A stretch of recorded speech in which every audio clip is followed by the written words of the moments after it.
बिहारमधल्या मतदार यादी सुधारणा मोहिमेला आव्हान देणाऱ्या याचिकांवरती आजही सर्वोच्च न्यायालयामध्ये सुनावणी झाली।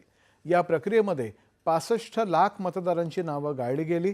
त्याबद्दल कुठल्याही राजकीय पक्षानं आक्षेप न नोंदवल्याबद्दल न्यायालयानं आश्चर्य व्यक्त केलं। ज्यांची नावं वगळली गेली आहेत त्यांना आयोगाकडे दाद मागण्यासाठी किंवा हरकत नोंदवण्यासाठी राजकीय पक्षांनी मदत करावी असे निर्देशही न्यायालयानं दिले।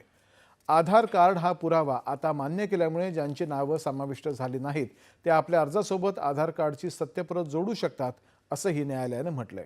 या सखोल सुधारणा प्रक्रियेमध्ये 85,000 नव्या मतदारांची नोंद झाल्याचंही आयोगानं न्यायालयात सांगितलं। विविध पक्षांचे बूथनिहाय एजंट आपल्या हरकती ऑनलाईन स्वरूपामध्ये नोंदवू शकतात असंही न्यायालयानं म्हटलंय।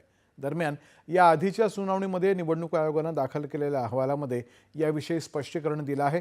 मसुदा मतदार यादीमध्ये नाव न आलेल्या 65 लाख लोकांची नावं मतदार केंद्रनिहाय याद्यानुसार आयोगाच्या वेबसाईटवरती प्रकाशित करण्यात आल्याचंही या अहवालात म्हटलंय। या प्रकरणी पुढील सुनावणी आता 8 सप्टेंबरला होणार आहे।